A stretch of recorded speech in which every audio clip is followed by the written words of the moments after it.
Oh, a bitch to work on. Let me think. Probably one of the most recent ones I did, just because I made such a stupid mistake.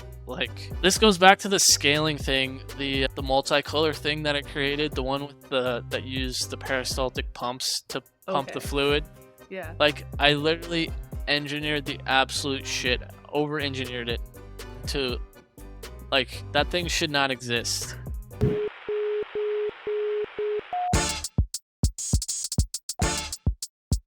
Hey everybody, welcome back to Meet the Makers. Today's guest is a 3D printer, a tinkerer. He changes the colors of his filament with magic or engineering, whichever one you prefer, and he's probably got some of the best commentary that you've ever heard on his videos. I'm super excited to welcome Blake from Blake3DCake. Blake, how's it going? Super excited to have you here. This is exciting. This is my first podcast. Great to be here. Excited to have you on for your very first time. This is kind of like the traditional question I jump everybody off with, but for people who have followed along with you or maybe don't follow along with you, how did you get into doing 3D printing and just, you do a lot of projects in general. How did you get into all of this? When I first got into 3D printing, I was working at a pizza place, and one of my coworkers had a 3D printer, and I would always tell him about business ideas that I had, and he would be like, "Yo, you should get a 3D printer." And this happened 4 or 5 times, and then I actually went through a really bad breakup, and so to cope with that, I bought a 3D printer. Just like eating comfort food, you buy something to make yourself feel better. I bought a 3D printer going through a breakup, and then yeah, just started from there. That was back in 2018, 2017. It was a Creality CR10, and yeah, that's how I got into it originally. I actually similarly, different but similar, got into it. I just need some kind of escape from life, and that's how I ended up getting my 3D printer. So it's funny hearing you say that, and yeah, I think retail therapy definitely is a real thing, and that's the word I was looking for, yeah, the phrase, or yeah. Yeah, it's been great though, and it's like I said, it's funny hearing you say that. Now, when you started out, was the landscape of printers different back then, and has it changed since you've been doing 3D printing? Yeah, the landscape in 2018 was much different. Back then, I was super into video games. It's cringy to say, but I was playing a lot of Fortnite back then. So my first ever thing that I 3D printed was a Fortnite grenade. And that was the first thing I ever 3D modeled too. So I bought the 3D printer and I was like, all right, now I got to 3D model something. And I got Fusion 360 on a student license because you can get Fusion 360 for free, and then I modeled that in. It was actually surprisingly easy, for me at least. I just went in there and just did it in just a night, just dived in, and yeah, the rest is kind of history from there. That's how I got started. But the landscape of 3D printing back then, yeah, 3D printers, there was a lot more troubleshooting, not as much information. They weren't new back then, but they were still new, and there's definitely not anything like the Bamboo Lab now that could just calibrate itself and then print in multicolor. The learning curve was a lot steeper back then. When you got your printer, you actually had to fuck up 10 times before you figured out how to actually level it properly. But yeah, it was a lot different back then for sure. Yeah, it's crazy seeing it just since I've gotten into 3D printing. That's around the time that the Bamboo came out, and it's wild seeing what that thing does. I have to push back on you though. You're like, oh, Fortnite's cringe. That was my jam before I got into 3D printing. Oh yeah? It's my go-to games. Big Fortnite fan. I saw it before you were actually doing 3D printing content. You used to do gaming content back over on YouTube? Yeah, my channel originally started out as a gaming channel, I've been into 3D printing and video editing for a while, so I've got into those things at the same time. With Premiere Pro, my first Premiere Pro edit was probably around the same time as well, now that I think about it, if not a little bit before.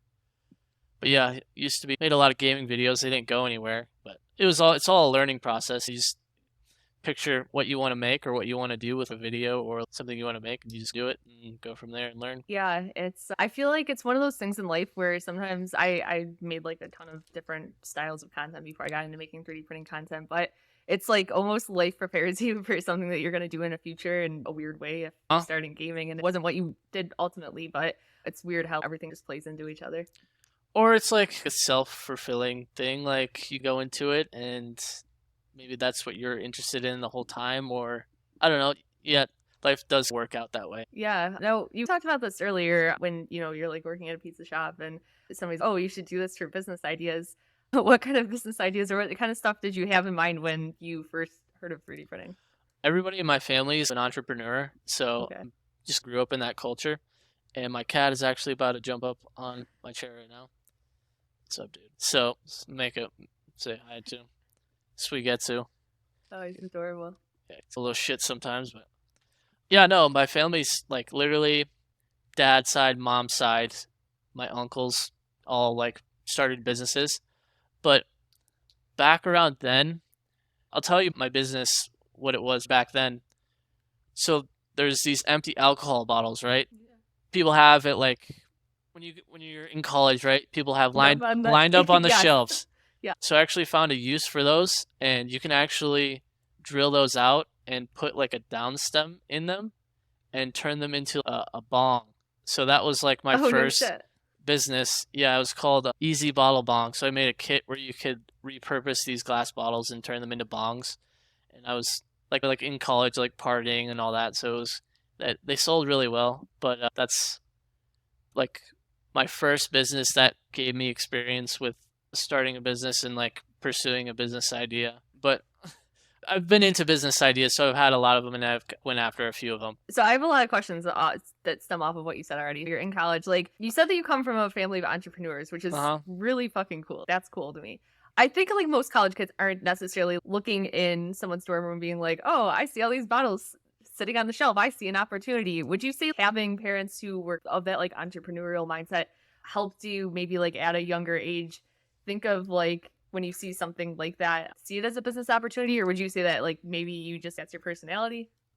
Not actually see the opportunity, but more to go after it, like having the encouragement to be like, all right, you should actually go after that and try to sell these. It's not like they're coaching me on how to come up with a business idea. You have Yeah. the idea yourself. Then a lot of people get the idea and they're like, okay, now what?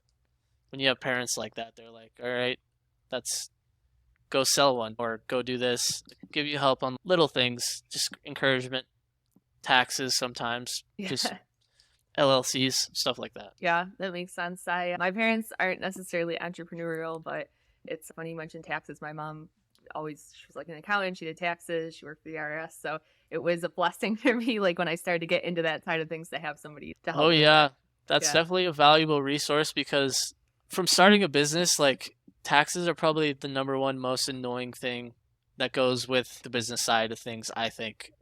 I don't know, just because, I don't know, you just got to be prepared. And there's a lot of fear that goes in with taxes. Like everybody is scared of the IRS and all that every year because not everybody calculates every dollar that they spend. So that's definitely something that is annoying that goes along with business. Hopefully in the future, because they already can calculate everything you buy, right, with your credit card or debit card. Like, why Yeah. don't they just, like, why do you have to go back and get these paper receipts?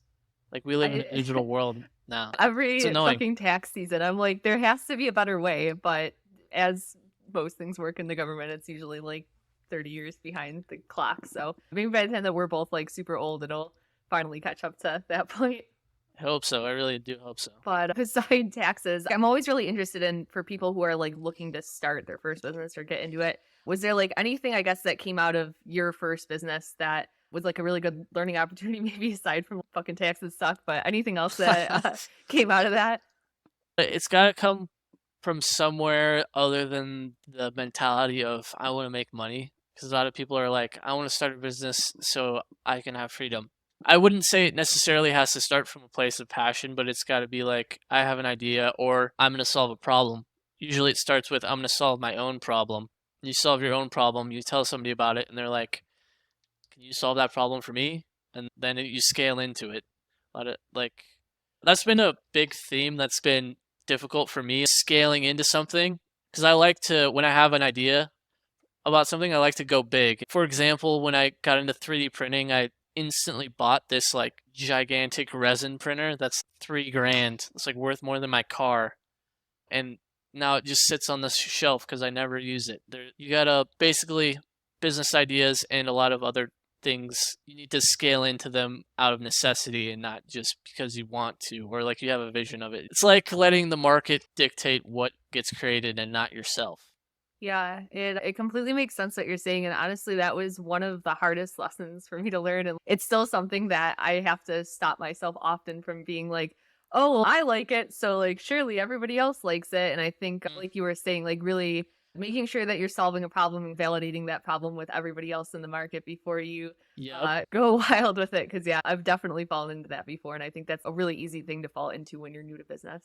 Or when you're like prototyping a 3D model and you think you made the correct change, so you like print 30 of them without testing the one you created. It takes like many different forms. Like I see it all the time. And you'll know when you do it, like or when you're buying just some random, I don't know. I just see it over and over again. Just that theme of scaling prematurely. Yeah, definitely. I feel like it's a constant thing where I see myself or I see other people like just diving in and going crazy right away. But Yeah, yeah. because you're passionate about it and you're like, you want that instant, oh, I solved it. Here it is. I got it. And then it's not, you didn't go through the testing it and failing 100 times before making it happen. Because a lot of times with an idea, you get passionate and you want to make it happen now, but you have to like, there has to be a trajectory before you can get to that view on the mountaintop that you see in your mind. Yeah, absolutely. Now I think like something that's I've noticed is like interesting for me, and I'm curious for your perspective of it, is someone who makes short form content. I think like one of the things that I'll say your content is really good about doing, I don't know if it's like a good or bad thing, but like showing failures. But Oh. even still, fuck, that came out wrong. No, it was I. It's didn't. I know. I'm glad to hear it. I love to hear the feedback. This is something I wasn't expecting to. When I think about my content, I don't think about showing failures, but now that I think about it, that makes sense. Like I do show like a lot of fuck ups and like Yeah. chaotic elements in there. Yeah. No, like I think that's a really good thing. And I think what gets lost in short form content a lot is something that can take hours and days and weeks to do gets presented in this like 30-second video. And I think sometimes that makes people think, oh, why am I not doing this in an hour when this person Oh, seemingly did it so fast? So I think that's something that's cool that you do is you show like a lot of iterations of things. But I guess for you as somebody who works on these different projects, does it ever get, I guess, like difficult to portray that? Like how much work goes into the projects that you do as somebody who makes short form content? there is a lot of work that goes into every project, and I try my the things that I put in the video are things that usually tell a story. So it's not about how much work necessarily goes into it that I prioritize things. It's more key plot elements or things that would make the story better or contribute to a better story or a more unique or personal story that I include in there. But yeah, there's a lot of work that goes into everything. It just depends on what would make the best story, I think, is what I put in there. Yeah, like I was saying at the beginning, I think you have some of the best storytelling and like your Thank flow you. of it's really good. If anybody doesn't watch your content right now, it's I was like going through your content last night before I came on here and it was so easy to just binge watch through it and continue to watch because it's the storytelling is really good in that. You made different content before you got into doing like 3D printing content. Was that something that was like easy for you to do? Did you have to learn it? Was there anybody who inspired you to like your I guess like storytelling style? Because it's kind of unique. You just evolve into it as you create more and more videos. You see what works and you see what doesn't, and you study other people and what they do, and then you come up with your own flavor of everything.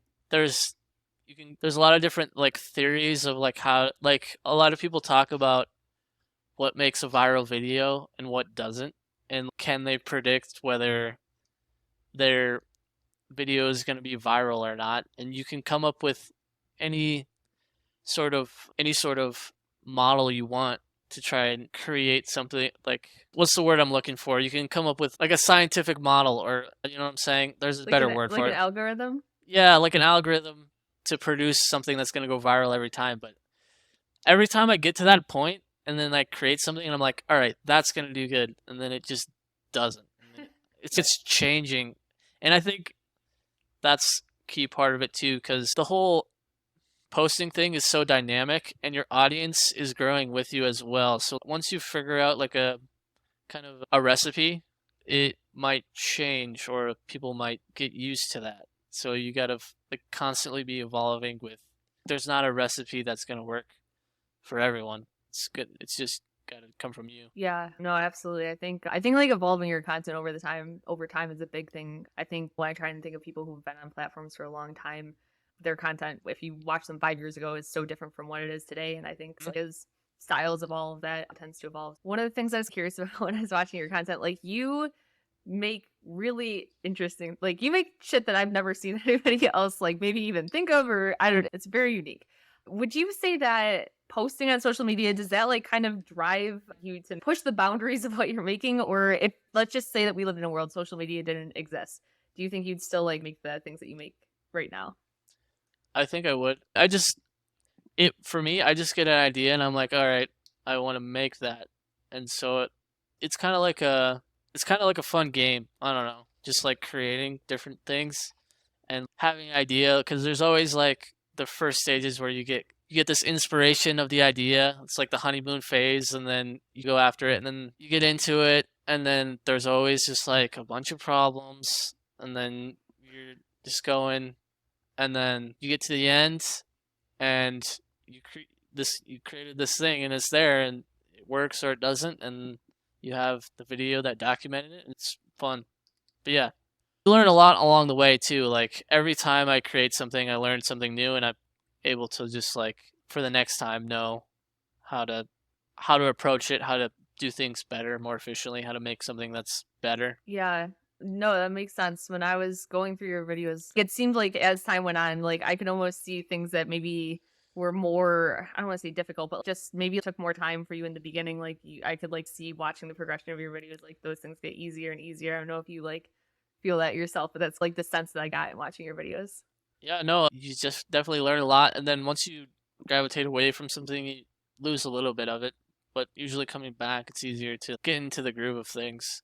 But yeah, just like for building projects for 2 years, like going after the next thing and the next thing and the next thing, you do build up quite a good base of tactics and little tricks to save time just by like I saw a stat like if you spend 2 hours a day doing something, you'll be better than 95% of the people in the world at that just by spending 2 hours a day. Like you, you're bound to get better and quicker at the thing you're dedicating most of your time to. Yeah, absolutely. I know we were chatting before we started recording today, and I was saying like how I struggle so much with modeling, and I think that's Hmm. like definitely one of those things that it falls into where like it's if you just sat down and spent 2 hours a day doing it, like probably not too long of a time you'd be like really good at it. And I Yeah, think that's like a big thing for so many people, and so many things that they want to do is just actually carving the time out of your day to sit down and do it. that's where the game comes into it. Like when you like the game of creating things,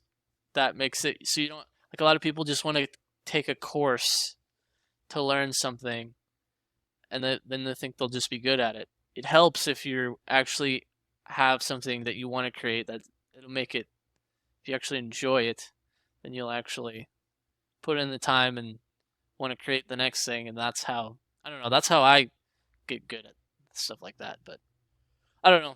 There's a lot of online courses and stuff like that, but it's not I don't think it's as clear cut as that most of the time. Yeah, I think maybe there's the type of person out there maybe who does well from a course. I'm not that type of Oh, person. there definitely is. Yeah.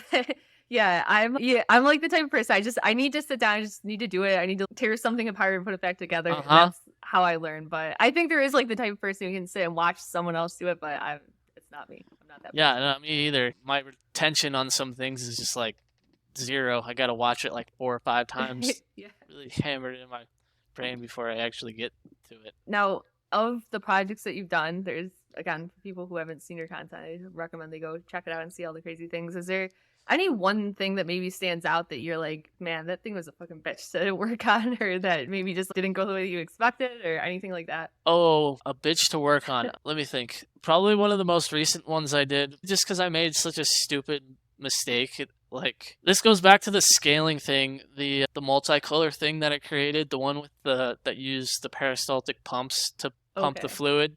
Yeah. Like I literally engineered the absolute shit, over engineered it to like that thing should not exist. Like the amount of time I spent trying to get that thing to work and it is not reliable. The one that I created after that uses the markers, that's the one that should have been created from the beginning, because that one's, you can scale into that easier, and it's way more reliable and way simpler. Like when you're engineering, designing something, you want it to be simple so it'll work. And the other one with the pumps, that was just a result of me just being super inspired and being like, oh, this is what it should be, and then I create it, and it works. It's just not reliable. It's just not, I don't know. But yeah, that one was a pain in the ass. Like I spent so much time on that and I actually put there's a GitHub repository with both of those, so if people want to experiment with them. But I definitely recommend the marker one over the pump one, because that one's tough. Yeah, I saw that when it like slowly just phased out in your content and then the marker one got introduced. So I was Yeah, curious what had happened there, but that didn't makes sense. it never happened. No, yeah. It's cool, like I learned a lot, but it was like if you go and look at the schematic and like it's just way overworked. But yeah, definitely that one was a nightmare. Yeah, that was another like hard lesson I had to learn in business, was like understanding what MVP or like a minimum viable product is. Yeah, yeah. Scale, like starting with the least amount of features or least amount of things that you can possibly have, and then adding as you go. That was a hard lesson. Exactly. And then you get like scope creep is like a big thing. You're like, oh, I could just add this and it would just take a little bit more Just time. like a little more, yeah. And then you add this part and then this part, and next thing you know, it's like 3 months later and triple your budget and doesn't work as good as the first thing you should have created. Yeah, I wish I could not relate to that as much as I can, but yeah, absolutely. And I think like for something like in, if you want to call it the maker space or the 3D printer space or whatever, it's cool because like you can really crowdsource feedback and get other people like involved and stuff like that. But for anyone who's like developing a product or making even like a model, I think getting feedback from other people as early as you can is like a really valuable tool too. Not for a model, but for a product, because I think there's a model can just be like a cool design or something.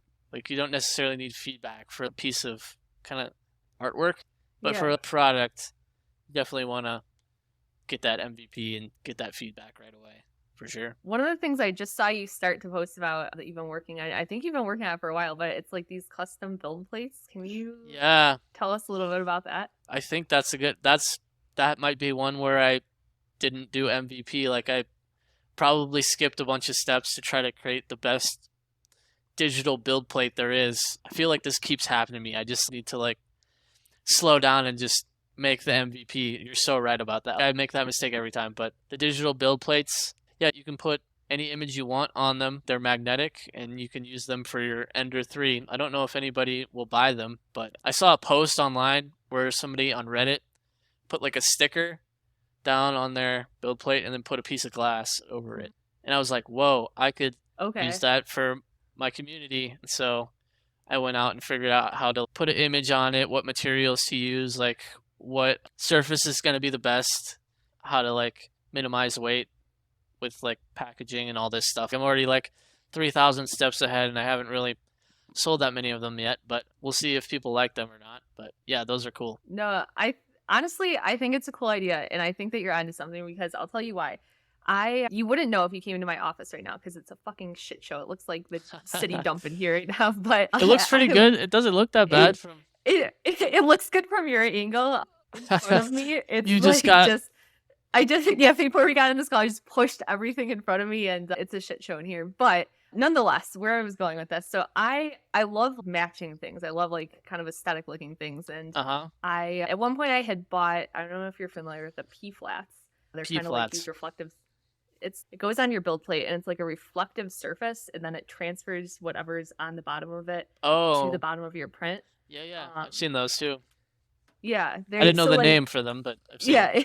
I don't think most people know that. I don't know if that's a common name or not. That's what I know them as. But anyway, so I had one. It's like holographic and it looks really fucking cool. And I had it on my printers, and it's hard to get the prints to adhere to it because like it's really slick, and I don't know, it's just difficult. But I love the way that it looked. And for so long, I just kept them on my printers because like in videos it looked great. People would comment on it. I thought it looked really good.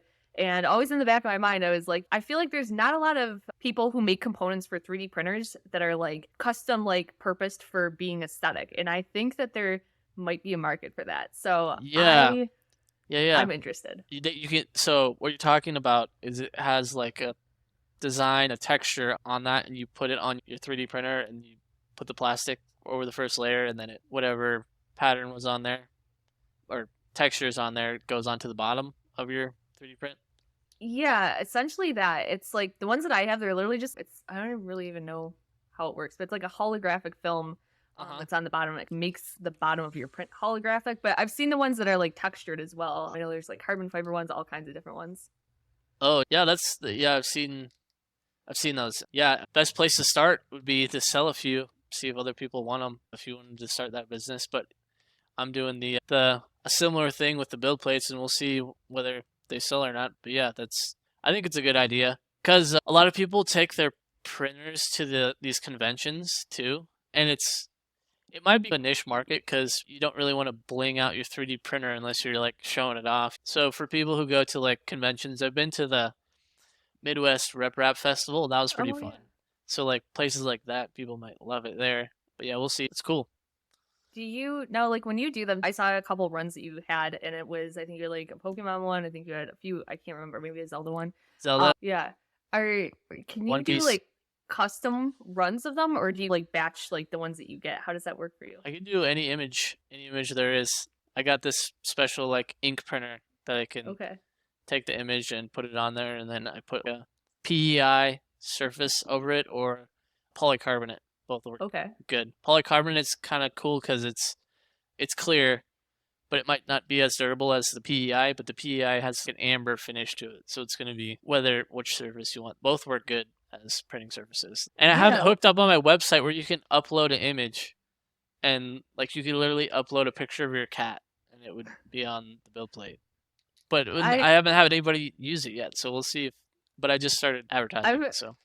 I'm literally when we get off here, I'm gonna tell fucking everybody I know about this. Because okay, here, let me explain where I think that this is interesting. Is I feel like there's a lot of people who make 3D printing content, and I feel like people really love to have like unique, cool things. Either like they put their logo on there, or it's like something that's like eye catching in the video. Like a subscription club maybe for different. I don't know. I'm not sure, but I like your idea a lot. I think it's cool. Yeah, it could be a thing. Like if you want, you could also do double sided. One Yeah. side you got one image, on the other side you got another image. So that can be done.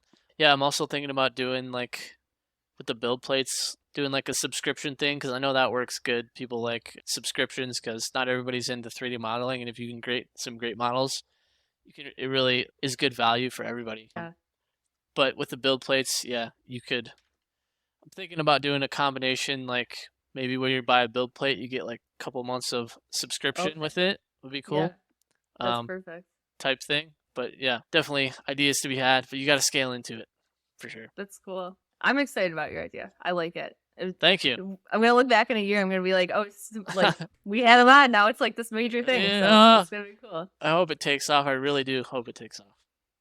Yeah, I think it will. Have you been to like any of the Rep Rap festivals at all? No, I haven't. They just had I think it was the Rocky Mountain one, which is out in Colorado. I'm in Arizona, so Uh it huh. wasn't too far from me. And some people were like, "Oh, are you gonna go?" But in full transparency, I'm fucking socially awkward. I'm not like a big talker in real life, so I did think about going, and I was like, you know what? That honestly sounds like my personal version of hell, so I did not go. You say you don't like talking, but you do podcasts. I know it's funny you say that. This was like selfishly, I had started a podcast. So it's a good way for me to get out of my comfort zone and talk to people all the time. So it's been a good thing. You'd be right at home with the 3D printed crowd for sure. I went and it was pretty fun. And you see a lot of cool stuff, and I'm sure a lot of the similar people go to the same events, so you see similar faces and make friends and see cool stuff. I went to the one in Goshen, Indiana. I went last year. I'll probably go again this year, but it's a lot of fun. Sure. Yeah, people seem to love it. I think maybe when Silent rolls around next year, maybe I'll venture out and I'll go. I feel like I know a lot of people who do 3D printing, so I would definitely know people there, and it would probably be a good time. I'll have to venture out. Now, for you, you have the projects that you're working on now. We've seen some of your other projects. Do you have anything, I guess, in the back of your mind that is coming up for you, or anything that you're excited about, or maybe have wanted to work on, but it's just been like a little bit of too big of a project to bite off at the time? I just got monetized on YouTube Oh, literally nice. yesterday, Oh, and sweet. some of my YouTube videos have been doing like a lot better. I've been posting a lot, so I'm excited to get into a content schedule on YouTube where I'm like creating. I kind of want to get to where I can post like one video a week and it's like a completely different project every Okay. single week. And then, yeah, I'm excited to grow a YouTube channel. I think would be where my mind space is at right now. It's super exciting. Congratulations on getting monetized. I think maybe 4 years ago you said you started making content. Does that timeline line up, or am I off Five, there? 4 or 5. Okay, yeah. So like TikTok wasn't really, I don't think it was a thing back then. Did you like initially set out maybe with the goal of doing YouTube mostly and then just fell into TikTok? Like I said, I had that bong business and I ran that for a few years and I invested in some cryptocurrency like at a good Oh, time. okay. Yeah. And so then I sold the business, and since I sold the business, I've been looking for another thing to generate money in a similar way. So I've just been spent the last year or so posting and like looking for that next thing, like creating a bunch of I've tried to create a bunch of different products and at the same time like started to build like a social media following at the same time, just looking for my next business. But yeah, I didn't really at first expect to get as good of feedback or not a good of I didn't expect to get so many followers right away on TikTok. Like I posted one video and it blew up and it's like almost to the point where like I'm like, okay, is that even real? Cuz how many of these people are like bots? Yeah. There's no really way to tell.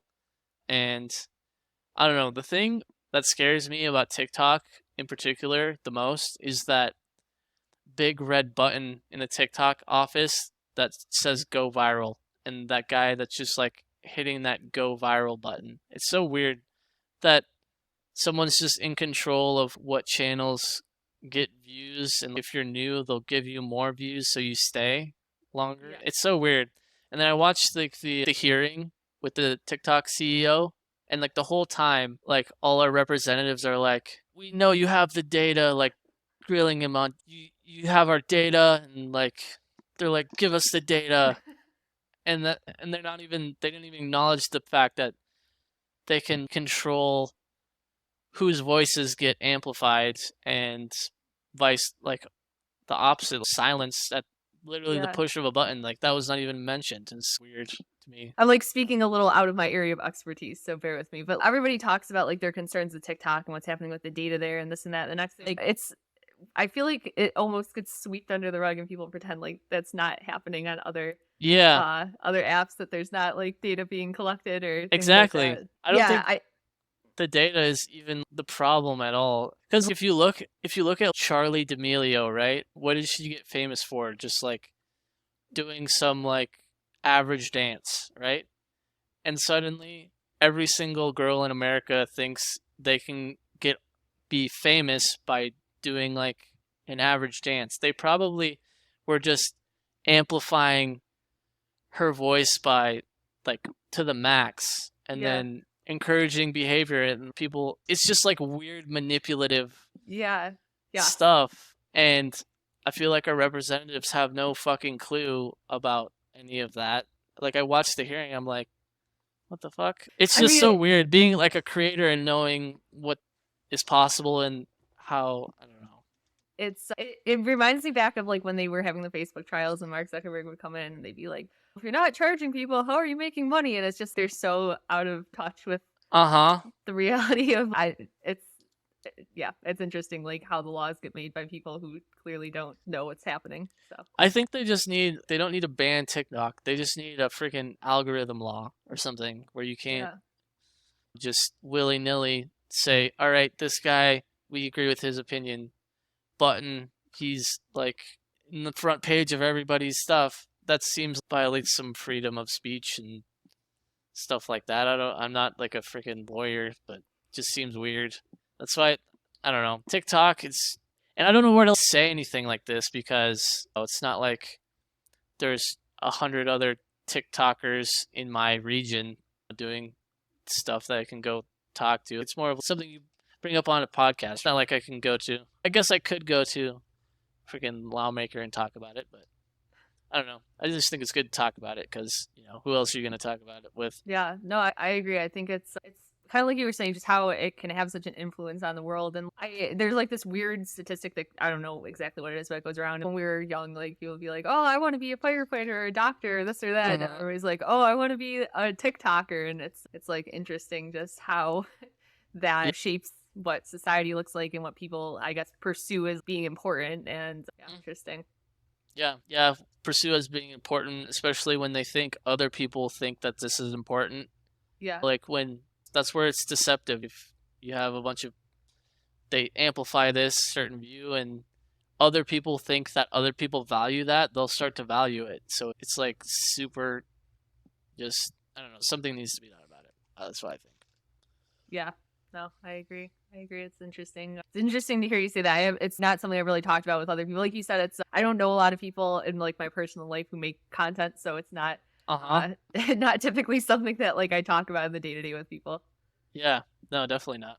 And you don't hear it. And what's weird is I looked up so you know what heating is, right? That's the word to describe like the button that they can press and it just makes your video Oh, go okay. Yeah. viral. So there was like a New York Times post about it on like the 1st of January 2023. And I looked up posts since then about it. And there's been nothing since January even talking about on like any of these news sites when you search up TikTok heating. There's nothing since that first post about it. I'm like, what the heck? That's so weird. That should be if Twitter if some guy at Twitter was like amplifying views or Instagram, they could control. If Elon Musk could control who got views on Twitter, people would be fucking outraged and just losing their minds. And then on TikTok, it's like, what? Like it literally everybody 300 million people have this downloaded and they can control what points of view get amplified and no one's talking about it. It's weird. I think it's Yeah. weird. It's something weird overall with the internet of how information sometimes can get buried and other information can get brought to the top. It's a weird world that we live in now. Yeah, for sure, definitely. But it's fun though. Like you can't. So then you start like getting too sucked up into it, and you're like, all right, I just gotta live my fucking life. You don't really. It's conspiracy theories, podcast talk. Like, Yeah. what are you gonna do about it? Yeah, I feel like that's a weird line to have to walk is how much should you care about something that is Yeah, I don't even know. yeah, It's weird. that affects you, but not actually.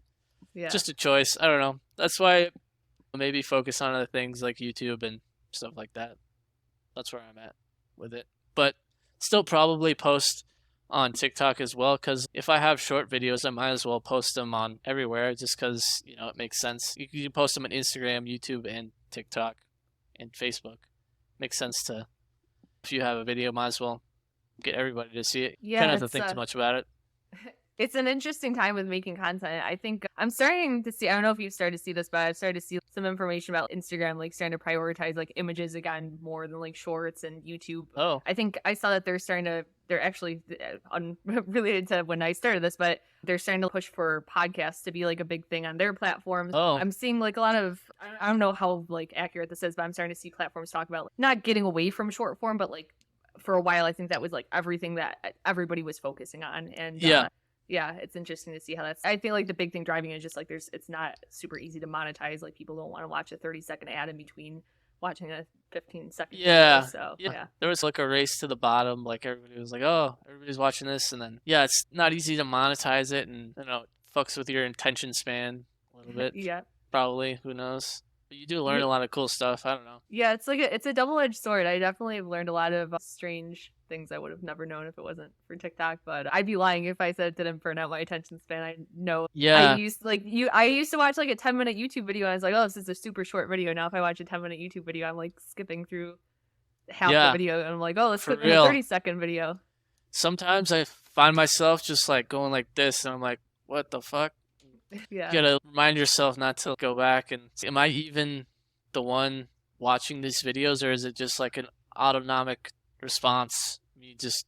But it is what it is, yeah. And you do like for all the bad stuff that it brings, like it also you learn so much shit that you would never know, like cool things that just make your life better. Like you get life tips and like food recipes and stuff like that. So it's double-edged sword, like you were saying. Yeah, it's like you said, it's one of those weird things. I definitely spend way too much time sitting on TikTok every day, but then like, It's your job, right? yeah, I think about it though, and I'm like, I like feel bad about it. I'm like, oh, I spent all this time, but then I think about it, and it sounds fucking lame, but I'm like, oh, I met all these cool people, and I've made like just built like relationships with people that like I never would have met, and learned all this Uh-huh. stuff. So I'm like, there's a good side and a bad side to it. I don't know how you balance and justify what's worth it and not worth it. It is what it is. I just try to live, Yeah, have a good time. for sure. Here for a good time, not a long time. I was just wondering, what's that electronic lightning Oh, thing back the there? the pulsing, yeah. I have to. Neon. I think my frame rate with my camera might be messed up because this used to not happen, but I have. It's literally just lights, like it's a normal light bulb over here, and then It I looks have a bunch cool. of plants in my office. It's some grow lights over here, but yeah, it's yeah, like you said, like lightning going on in the background, so it's a Looks vibe. great. Yeah. You got your 3D printer back there too. What kind is that? Snapmaker? What kind? Yeah, it's a I've seen those. Snapmaker. Is it good? I like it. I'm biased because they sent it to me, so I didn't buy it with my own money. So I think Same. it's good for a free printer, but no, it's Oh, good. Google sent me one. It was awesome. Oh, yeah, great. Okay, so yeah, it's a good 3D printer. It's not the Bamboo, like it's not super fast or anything special like that. What I love about it is it's a 3-in-1. So it's a 3D printer, it's a laser engraver, and it's a Oh, CNC, which I love like messing around with that stuff. So I think it's really cool. do It's you like CNC a lot? not as much as I should. I actually for this one I have you probably can't see it, but right back there I have the Snapmaker 3-in-1 original, which is a little smaller. That was the first one that I got. I bought that one myself, but I was doing like some CNC stuff with that, and since I've got this one, I've actually never used the CNC function on here. But yeah, it's a cool machine. In case you ever need to CNC something, you will be ready for it. Yes, absolutely. Are you seemed like very enthused about CNC. Are you a CNC person? No, I've never CNC'd anything. It just seems more of a. It seems like an intense engineering thing, and you don't seem like you're into like intense engineer. I just thought it was. Well, you Kinda don't funny. think I can be into intensive? I'm not. That's not what I'm saying. It's just No, it's cool. It's cool. I've seen your channel. Like I don't see you like pumping out like AI robots that have like the Well, mechanical arms. you never know. In the near future, you might be surprised. But yeah, it's yeah, honestly the biggest thing that prevents me from using the CNC function in here is just it's so fucking loud, and Oh, I'm sure. yeah, it's really fucking loud. And it's slow too. So like I said, I work from home. This is like my office that I work in. So I have to like plan when I'm gonna use like unless I like took it outside, I guess I could take it outside, but like I have to strategically like plan when I'm gonna run something because like it's so loud you wouldn't want to run it while like you're sleeping, but also I can't run it while I'm Just turn working. a fan on. Yeah, yeah, I guess. Got the But CNC. The neighbors complaining you're seeing in your living room I know it's or your workspace. my house is turned into like an industrial manufacturing facility, which I enjoy, but That's it's tight. fine. That's Yeah. tight. Nice. Yeah. Well, Blake, I had a great time talking to you. I feel like I could have talked to you for another 2 hours about Yeah. random shit here. You'll have to have me on again. And Yeah, I can... when you're famous from your build plate business, I will reach out to your secretary and we'll try and book you again for this. But for people who, for some whatever reason, don't follow you, can you tell people where they can find you on the internet? Blake3DCake on YouTube, Instagram, TikTok. Yeah. And probably GitHub too. Look up Open Spectrum. That's like the colorizer thing that I made. But yeah, Blake3DCake mostly. Just type it in, you'll probably find me. Awesome. Thank you so much again for taking time out of your day to come on here. And with that said, that is Meet the Maker.